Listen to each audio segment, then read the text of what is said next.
Have you ever seen a company leak its own products more than Samsung does? Because at this point, we already know most of what Samsung's planning to reveal in July. And it's not just new foldable phones. We're also talking new watches and maybe something totally unexpected. Let's break it all down. If you've been wondering what Samsung's next big thing looks like, we've got the answers, thanks to a new report that leaves very little to the imagination. We're talking about the upcoming Galaxy Z Flip 7, Z Flip 7 Fan Edition, Z Fold 7, Galaxy Watch 8, and Watch 8 Classic. And this isn't just some random rumor. This info comes from Roland Quant, a well-known and reliable source when it comes to early tech leaks. So let's look at what's coming soon, and why it might be Samsung's busiest event in years. Let's start with the Galaxy Z Flip 7 Fan Edition. This is expected to be a cheaper foldable that keeps the main features but trims down the extras. It'll come in black and white, and will likely follow the design and specs of the Galaxy Z Flip 5, rather than the newer Flip 6. Basically, a smarter way for more people to try foldables without paying flagship prices. It will reportedly offer 128 gigabytes and 256 gigabytes storage options. That clearly positions it as the budget option in the Flip series. Moving on to the regular Galaxy Z Flip 7. This model is dropping the 128 gigabytes base option and will now start at 256 gigabytes, with a second option at 512 gigabytes. That's great news for users who want more storage out of the box. RAM is expected to stay the same at 12 gigabytes no matter which storage you pick.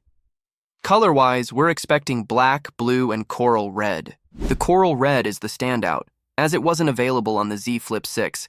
Then there's the Galaxy Z Fold 7, which will reportedly launch in black, silver, and a new color called Blue Shadow. The Blue Shadow could be this year's fresh alternative to the navy color we saw on the Fold 6. There's no confirmed storage info yet, and we don't know if there will be a 1 terabyte version. It's likely to offer 256 gigabytes and 512 gigabytes. But again, nothing official yet. Here's where it gets really interesting. This report also hints that Samsung might show off a tri-fold smartphone. That's right, a phone that folds twice. Think of it as a regular phone that can open up into something close to a small tablet. While it's not confirmed, just the mention of it is enough to grab attention. If it launches, this could be one of Samsung's most bold designs in years. Now, let's talk about smartwatches. The Galaxy Watch 8 is expected to come in two sizes, 40mm and 44mm, and in graphite, which is basically gray, and silver. The Galaxy Watch 8 Classic is said to launch in just one size, but will come in black and white. These models were recently spotted in leaked renders. Don't expect a huge design change, but we may see improvements on the inside, likely better battery life or smoother performance. And there's one more thing. A Galaxy Watch Ultra 2 might also appear at this event. It's Samsung's rugged watch, meant to compete with the Apple Watch Ultra. If it does show up, expect a tougher build, outdoor-friendly features, and possibly bigger battery capacity in milliampere hours. So to recap, here's what Samsung might drop in July. 3 foldables, Flip 7, Flip 7 FE, and Fold, 7 fresh colors and storage options. Galaxy Watch 8 and 8. Classic, maybe even a tri-fold phone, and the return of the watch. Ultra, we're not far from the official reveal, and based on what we already know, this event could be one of Samsung's most packed ever. If you found this video helpful, make sure to like, subscribe, and hit the bell icon so you won't miss more updates just like this. Thanks for watching. Imagine getting a new iPhone not just once a year, but twice. Sounds unusual, right? But it might actually be the new reality soon. Apple is reportedly thinking about a big change to how and when it launches iPhones. For years, the company has stuck to a single, predictable schedule. Every September, we get the latest lineup of iPhones. But if these new reports are correct, that yearly tradition could be getting a major shakeup starting in 2026. Apple might begin releasing iPhones 2 times a year, once in the spring and again in the fall. This shift wouldn't just affect Apple fans. It could also change how the entire smartphone industry operates. The reason behind this possible new strategy seems clear: competition. In large markets like China, Android brands such as Samsung, Xiaomi, and OnePlus often launch new devices early in the year. They grab attention long before Apple's big fall event. If Apple starts launching in the spring too, it could compete more directly, stay in the spotlight longer, and give more space for its different models to shine. Right now, all iPhone models, whether premium or budget, tend to launch together in September. The result? The cheaper ones often get less attention. But with a two-part release schedule, Apple could promote the more affordable models in the spring and focus on its top-tier Pro series in the fall.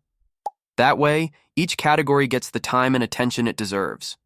So what exactly could this new timeline look like? For 2025, things are expected to remain the same.